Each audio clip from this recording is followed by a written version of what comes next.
अंतिम 18वें पाद की व्याख्या कर रहा।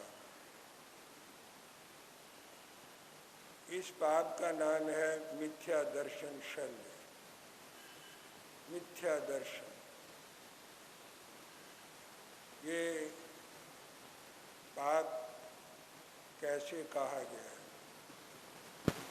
और इसका मतलब और इसका अर्थ क्या है, ये समझना नहायत जरूरी है।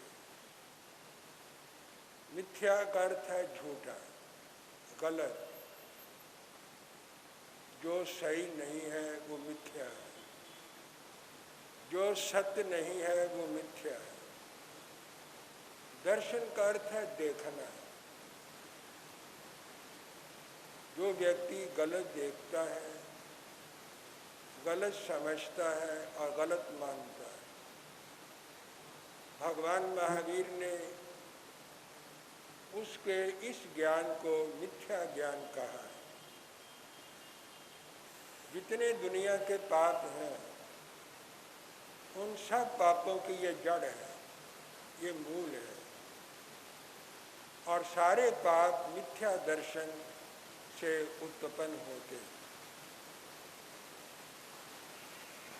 अगर व्यक्ति पाप को पुण्य, पुण्य को पाप, धर्म को अधर्म, अधर्म को धर्म, सत्य को असत और असत को सत, जड़ को चेतन, चेतन को जड़, अगर इस प्रकार गलत समझता रहेगा या समझ लेगा और मान लेगा तो परिणाम क्या होगा? सत्य की, धर्म की, पुण्य की उपेक्षा करेगा और गलत धारणा, गलत दृष्टि और गलत ज्ञान के कारण वो पाप के अंदर प्रवृत्त होने लगेगा, प्रवृत्ति करने लगेगा। लोक व्यवहार में भी अगर आप दुर्जन और सज्जन को ठीक नहीं समझते तो परिणाम क्या आएगा?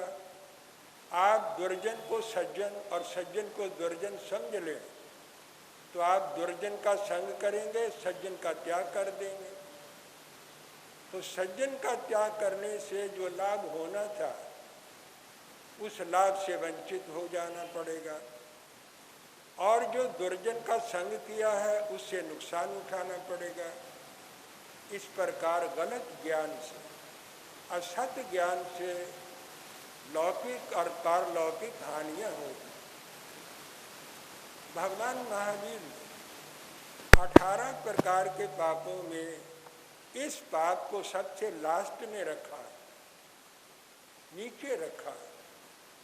अगर ये पाप बड़ा है और मुख्य है और प्रधान है तो इसको सबसे पहले कहना चाहिए था, लेकिन ऐसा नहीं है। सबसे लास्ट में मिथ्या दर्शन की बात की गई है। मिथ्या दर्शन का मतलब अज्ञान, इग्नोरेंस, जहालत। जो व्यक्ति अज्ञानी है, जैन धर्म की दृष्टि से वो मिथ्या दर्शन ही माना जाता है, उसका दर्शन मिथ्या है। लेकिन वो नीचे क्यों है? आप वृक्ष को देखते, उसका फल सबसे ऊपर होता और जो मूल है वो नीचे है। वृक्ष का मूल नीचे है, वो ऊपर थोड़ा होता है। ऊपर तो उसका फल है लेकिन मूल नीचे रहता है। इसी प्रकार ये पाप, सारे पापों का मूल होने के कारण नीचे रखा गया है और इसका फल है हिंसा। मिथ्या दर्शन, अज्ञान, इग्नोरेंस, जहालत का जो परिणाम है जीवन में आता है वो दुख, क्लेश और हिंसा के रूप में आता है। इसलिए हिंसा को पहले ऊपर रखा गया है और जो इस हिंसा की जड़ है मिथ्या दर्शन, उसको मूल के रूप में नीचे कहा गया है। जैसे दुनिया में क्या सत्य है, क्या असत्य है, इसका निर्णय करना बड़ा मुश्किल है। अगर निर्णय करने लगे झगड़ा हो जाता है, क्लेश हो जाता है, वायुमनस्य हो जाता है, अशांति हो जाती। कौन निर्णय करेगा कि मैं ठीक हूँ और तू गलत है? ये कहा ही नहीं जा सकता। हर संप्रदाय, हर धर्म अपने शास्त्रों को ठीक कहता है। हम भी ठीक कहते, दूसरे भी ठीक कहते हैं, अपने शास्त्रों को सब ठीक कहते, अपने महान पुरुषों को सभी ठीक कहते, अपने सिद्धांतों को भी वो यथार्थ, सम्यक, सत्य और सही कहते हैं। और जो अनुष्ठान वो करते हैं, जो उनके विधि विधान है, उन विधि विधानों को और अनुष्ठानों को, क्रियाकांडों को भी सभी लोग सही मान करके ही तो करते हैं। कौन किसको गलत कह सकता है? अगर खंडन मंडन के चक्कर में पड़ो और इस हेर फेर के अंदर अगर व्यक्ति पड़ जाए तो सिवाय क्लेश के, सिवाय अशांति के, सिवाय वैमनस्य के और कुछ हाथ नहीं लगता। सारी दुनिया के अंदर जो कॉमन चीज़ें हैं वो आपको समझनी पड़ेगी, जिसको सब मानते। शास्त्र ने ये बात कही है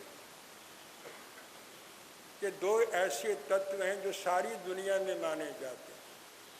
उन तत्वों से किसी को कोई विरोध नहीं है। जैन धर्म ने कहा जीव और अजीव। इस यूनिवर्स में दो चीज़ें हैं, जीव है, अजीव है। इसको हम लोक भाषा में जड़ और चेतन कह देते हैं। अंग्रेजी में हम इसको स्पिरिट और मैटर कह देते हैं। सांख्य दर्शन ने प्रकृति और पुरुष कहा। गीता ने भी दो चीजें मानी है, प्रकृति और पुरुष। बौद्ध दर्शन ने आत्मा और वासना को माना। तो हम देखिए जड़ चेतन, जीव अजीव, प्रकृति पुरुष, वासना आत्मा।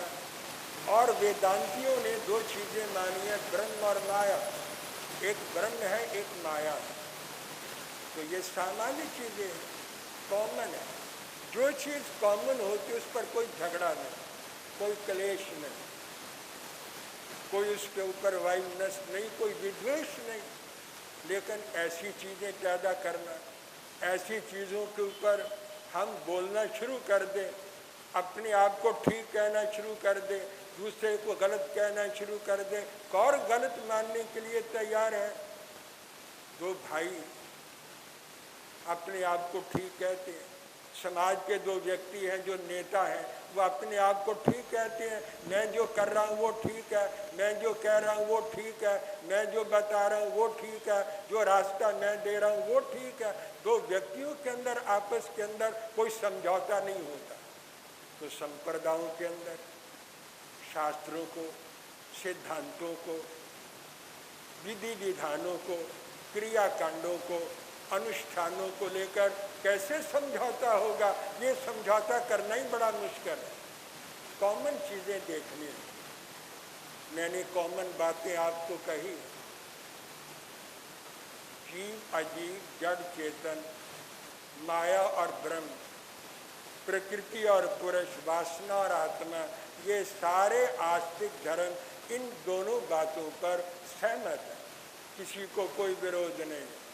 एक और बात, दो चीज़ें ऐसी हैं जिसका दुनिया में कोई व्यक्ति विरोध नहीं कर सकता। छोटा नहीं कर सकता, बड़ा भी नहीं कर सकता। कोई व्यक्ति उसका विरोधी नहीं हो सकता। तो ऐसी चीज़ें, वो है अहिंसा और सत्य। कैसे? भगवान महावीर ने 5 बातें कही, उसके ऊपर किसी को कोई विरोध नहीं। आत्मा, आत्मा एक है, स्व, स्व को जानो, एक आत्मा है। ये प्रेम का, प्यार का, शांति का, ज्ञान का पहला सूत्र है। आत्मा एक है। दूसरा सूत्र है वो व्यापक है, वो सभी में है। ये नहीं कि आपके अंदर ही आत्मा है, वो आत्मा सभी प्राणियों के अंदर व्याप्त है। तीसरा सूत्र है हर आत्मा को सुख प्रिय है। जीवन प्रिय। जैसे आपको जीवन प्रिय है, सुख प्रिय है, ऐसे सुख दूसरे को भी प्रिय है, क्योंकि जैसी आत्मा आपके अंदर है जैसी आत्मा दूसरे में है। आपको भी सुख प्रिय है, दूसरे को भी सुख प्रिय है। आपको भी जीवन प्रिय है, दूसरे को भी जीवन प्रिय है। और दुख सबको अप्रिय है, दुख कोई नहीं चाहता। आप भी दुख नहीं चाहते, दूसरा भी दुख नहीं चाहता। पांचवा सूत्र यह है, जैसे आप अपने सुख के लिए प्रयत्न करते ऐसे दूसरे के सुख के लिए प्रयत्न किया जाए। अगर आपको कुछ सुख देता, आपको प्यारा लगता, अच्छा लगता, प्रिय लगता है, ऐसे आप दूसरे को सुख देंगे तो आप दूसरे को प्रिय लगेंगे। ये एक कॉमन सिद्धांत है। इन 5 बातों के अंदर सारा ज्ञान आ जाता। और ज्ञान क्या है? ठीक देखना, सही देखना, यथार्थ देखना, सम्यक देखना, ये ज्ञान है। जब ये ज्ञान व्यक्ति में आ जाए तो वो सम्यकदर्शी बन जाता है। भगवान महावीर ने कहा, सम्यकदर्शी न क्रय पावा। जो सम्यक दृष्टि है, सम्यकदर्शी है और सर्वत्र सम्यक देखता है, सत्य देखता है। राग और द्वेष के कारण व्यक्ति सही नहीं देखता। राग सही देखने नहीं देता और द्वेष भी सही नहीं देखने देता।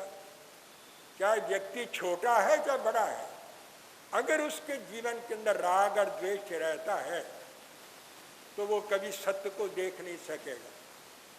सत्य को देखने के लिए मध्यस्थ दृष्टि चाहिए, ना राग हो ना द्वेष हो।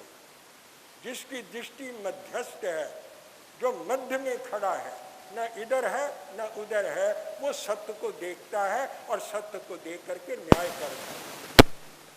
तो सत्य ही ये सम्यक ज्ञान का केंद्र है। अगर सत्य नहीं पाया तो ये मिथ्या दर्शन है।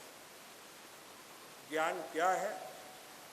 सर्व संशयोच्छेदी प्रोक्षार सत दर्शनम सर्वस्व लोचनम ज्ञानम यस नास्ति अंधेवासा। ये ज्ञान क्या है? अनेक प्रकार के डाउट्स, संशयों को, संदेहों को, शंकाओं को दूर कर देता। आप कहते हैं मेरी ये शंका, मेरी ये शंका।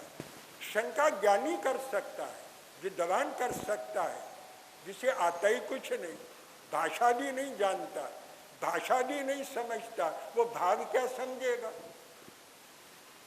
हमेशा शंका विद्वान करते। जिनके पास विद्वत्ता नहीं है वो क्या शंका करेंगे? वो तो इधर उधर की शंकाएं उठा करके ले आएंगे और उनका कोई विद्वान भी समाधान नहीं कर सकेगा। विद्वान शंका करता है और विद्वान शंका का समाधान करता है। गौतम शंका उठाते थे और महावीर समाधान करते थे। कोई शंका करने से पहले, कोई मार्गदर्शन देने से पहले, कोई किसी को गाइडेंस देने से पहले और किसी के ऊपर कमेंट्री और टीका टिप्पणी करने से पहले अपने आप को विद्वान बनाओ और उसके बाद को समझने की शक्ति पैदा करो। अगर वो है ही नहीं तो आपको ये सारी बातें करने का अधिकार नहीं है। शंका गौतम उठाते थे और महावीर उसका समाधान करते थे। गौतम को शंका उठाने का अधिकार था क्योंकि वो ज्ञानी थे और महावीर उसका समाधान करते थे। ऐसे व्यक्ति का समाधान महावीर ही कर सकते थे। तो मैं आपको कह रहा हूं, ज्ञान अनेक संशयोच्छेदी, अनेक संशयों का वो निराकरण कर देता, अपने आप निराकरण हो जाता। और प्रोक्षार सत दर्शन, ज्ञान प्रत्यक्ष नहीं है।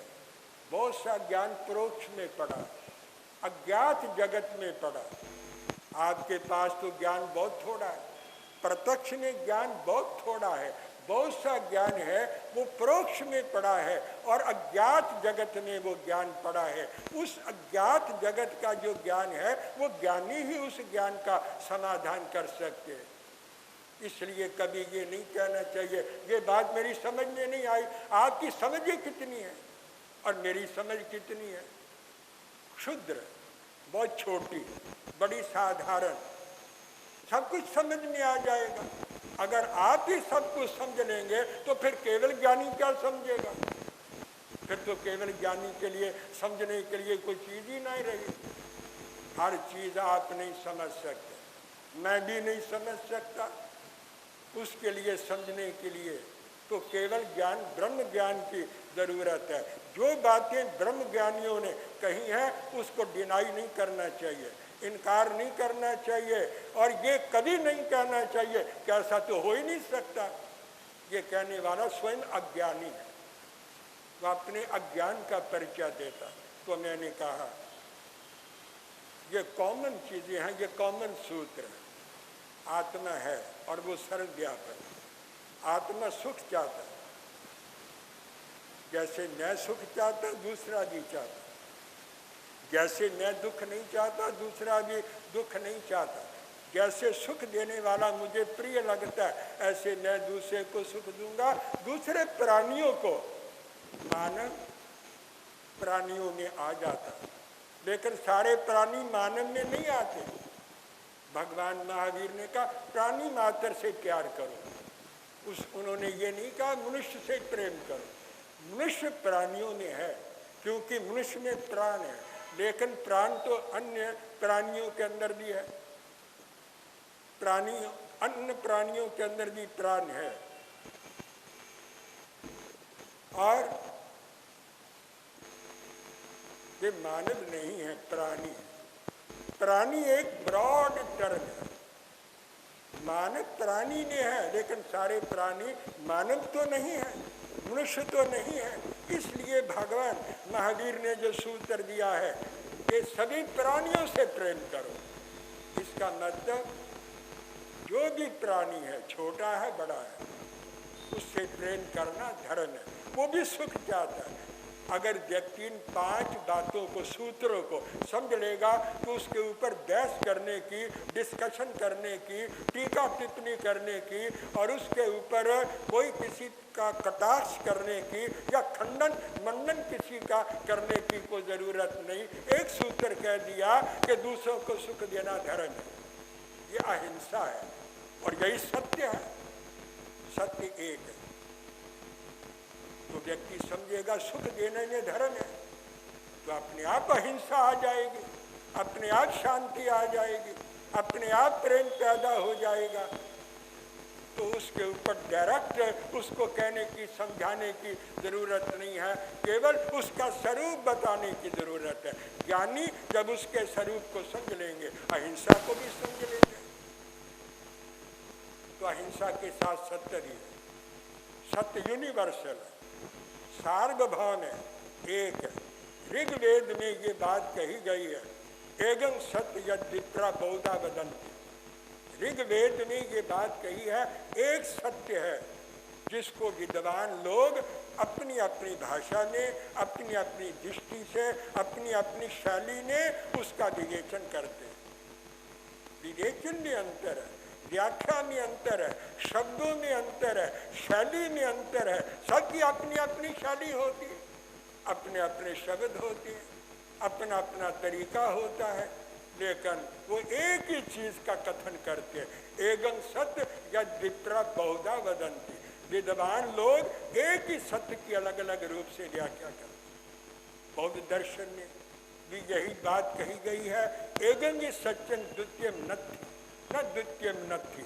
एक सत्य है, दूसरा कुछ नहीं है। और भगवान महावीर तो बहुत आगे बढ़ गए, उन्होंने तो यहीं तक कहा एगं सत्य विप्रा बहुधा वदन्ति, एगं ही सत्यं न द्वितीयमत्थि, दूसरा कोई नहीं। वेदांतियों ने भी यही कहा एको ब्रह्म द्वितीयो नास्ति, एक ही ब्रह्म है, एक ही परमात्मा है, एक ही अल्लाह है, एक ही गॉड है, एक ही ईश्वर है और दूसरा कोई नहीं है। भगवान महावीर बहुत आगे बढ़ गए। सत्यं खूब भगवान, सत्य भगवान है, इसमें सब कुछ हो गया, सारी सृष्टि आ गई, सारे भगवंत सत्य में आ गए और जिसके मन के अंदर सत्य प्रतिष्ठित है वहां पर भगवान का वास है। वहाँ पर ज्ञान का वास है, वहाँ पर अहिंसा का वास है। उन्होंने अंतिम वचन बोल दिया, तंकु सच्चन भगवान, सत्य ही भगवान है। इस पर किसको विरोध होगा? अहिंसा और सत्य जो ऐसे तत्व है जिन तत्वों को सारी दुनिया मानती है, और अगर सारा संसार इन पर चलने लगे, आचरण करने लगे और इन्हें व्यवहार में ले आए, तो दुनिया के अंदर कोई पाप दुनिया में नहीं रह सकता। बस और अधिक नहीं, मैं 18 पापों का विवेचन और इनकी व्याख्या आज समाप्त कर रहा हूँ, और इसके पश्चात पुण्यों का विवेचन मैं आरंभ करूँगा। बस क्या